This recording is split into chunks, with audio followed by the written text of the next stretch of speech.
A lot of comic pros have been just incensed over a news article that's been out today. Not the one on the screen. This is my commentary on it, which is on Fandom Pulse's Substack in the description. If you guys have not signed up for that, I'm writing articles along with my videos here. But it was discussing film. Discussing film talked about new X-Men 97 suits that are going to be coming out, and I guess they're going to be designing them based on the Grant Morrison and Frank Quitely run, which is interesting choice to say the least. I think they're some of the ugliest X outfits ever made.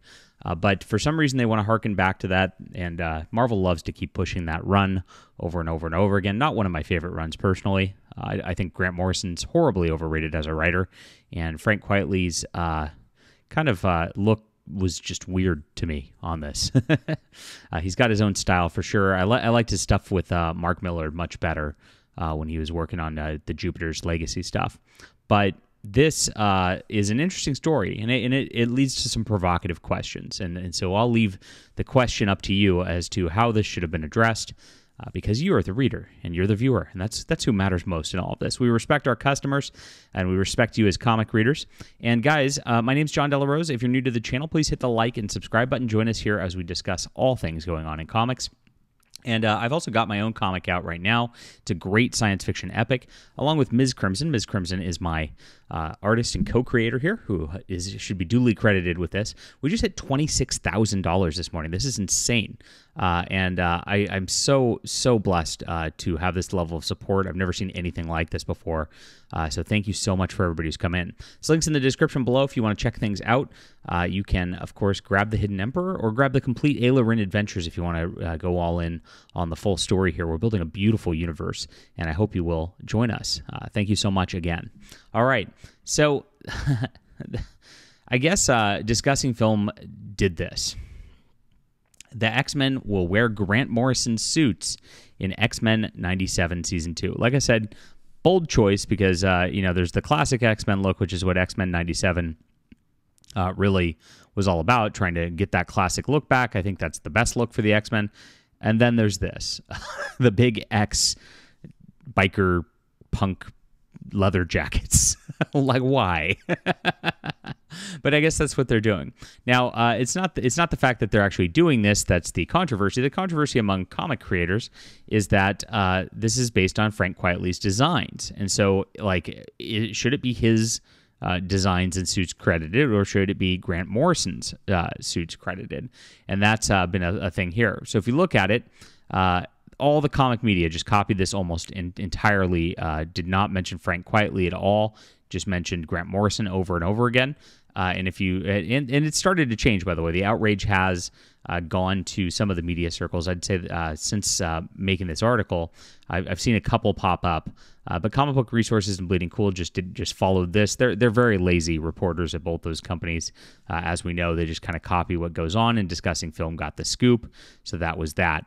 And so this is where it prompted a bunch of discussion. You got a bunch of people in the comments. Hojo's a comic creator. You could have introduced an expanding universe with Excalibur. X-Force could have used Deadpool. Age of Apocalypse. What the hell? Because it sounds like they're going to be using this run. First, they got rid of the writer who won the Enemy.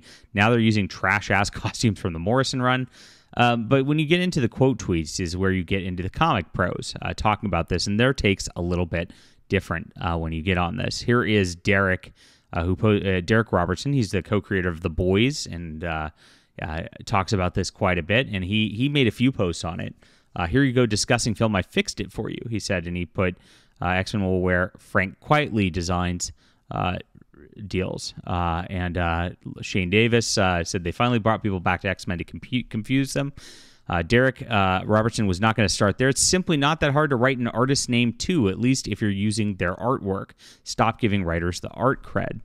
Mahmoud Asrar, who is an X-Men artist himself for a while, says, contrary to common belief, it's not always the writer that does everything in comics. Ryan Otley, who co-created Invincible, drew Amazing Spider-Man for a while. Writers write every line an artist draws. Don't let artists tell you otherwise. So you can see that as it goes on, pathetic that you're talking about the costumes designed and drawn by Frank Quitely, and you're crediting the writers. Absolute incompetence. You should be ashamed.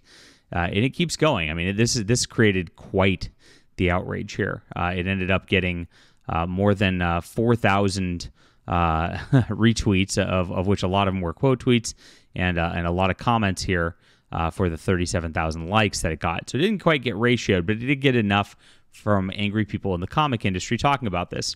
Now, there's a valid point about this and about creation and co-creation and the like. And that's the question mark, is like, who actually did this? Now, Grant Morrison, by the way, does a lot of work with his scripts. He doesn't actually, lazily go out there and just say, hey, draw some stuff to the artists. He actually puts a lot of thought into things himself, if you've ever seen it. And I've actually got some of the information on how this actually came about here.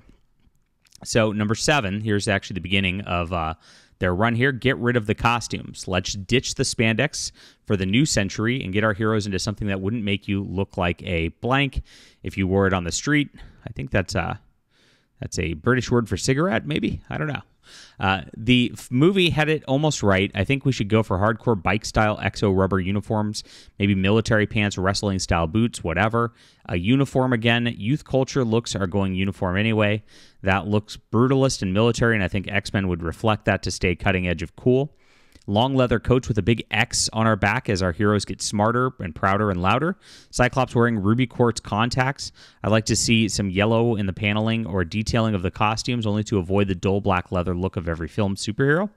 But it should be pop art day-glow yellow, the kind of cyclists and bikers wear to be seen. Let's discuss a new look. X-Men is a soap opera about super people.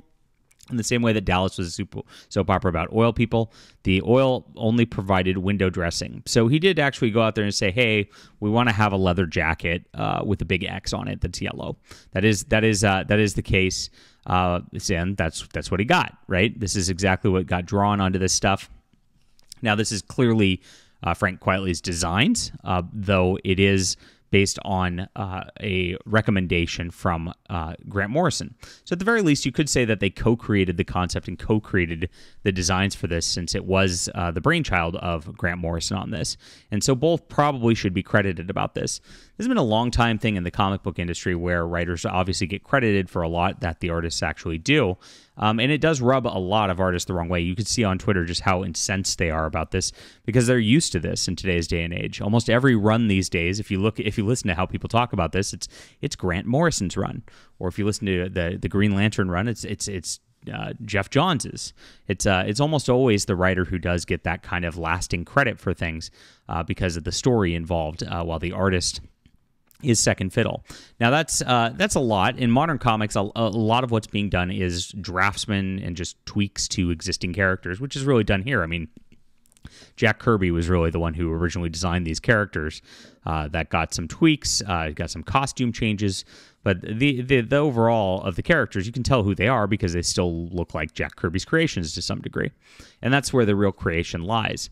Now, Steve Ditko wrote a lot of essays about creation and creators and who gets credit, who the co-creators are, and who should be labeled as such, because he actually was not credited with co-creating Spider-Man for the longest time. It was always Stan Lee created Spider-Man, Stan Lee created Spider-Man, where Steve Ditko actually did a lot of the legwork on that level.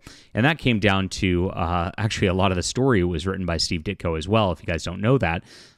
Towards the end of their tenure on Amazing Spider-Man, Steve Ditko actually would do full stories himself. He'd lay it all out, and Stan Lee would just do the dialogue on top of it, and they wouldn't even interact. So really only like the dialogue was done by Stan Lee, even though the story did get credited to him on a lot of those issues toward the end there. They didn't get along very well, those two. So it's interesting. This has been a debate going on since an age tale as old as time, and it does get, like I said, artists really, really incensed by this. And as I said, it does look like Grant Morrison did have a hand in this, so it's not that tough to be calling this Grant Morrison suits, but Frank Quitely really should get some credit, in my opinion, as well. I would definitely label this as something where it's a co-creation, and that both men should get the creation. And I'm pretty sure if Grant Morrison was actually paying attention to this and commenting on it, he'd probably agree as well. So interesting stuff today from the comic book industry. I think it's kind of a bad design look and bad look for X-Men 97. I don't know why they would do this, and I don't know why they'd go with that run as something that they want to be inspired by for the next season. But hey, I'm not in charge over there at Disney Plus, and I never will be. Not my call. What do you think about this, guys? Do you think that Frank Quitely should be the one that's listed entirely by the media? Do you think it should be a co-creator? Should Grant Morrison just be listed as is? Leave a comment and let me know. Hit the like and subscribe button. Love to hear from you, my friends. And please back The Hidden Emperor. This is a wonderful comic book. You're absolutely going to love this, and I appreciate you guys for being there today.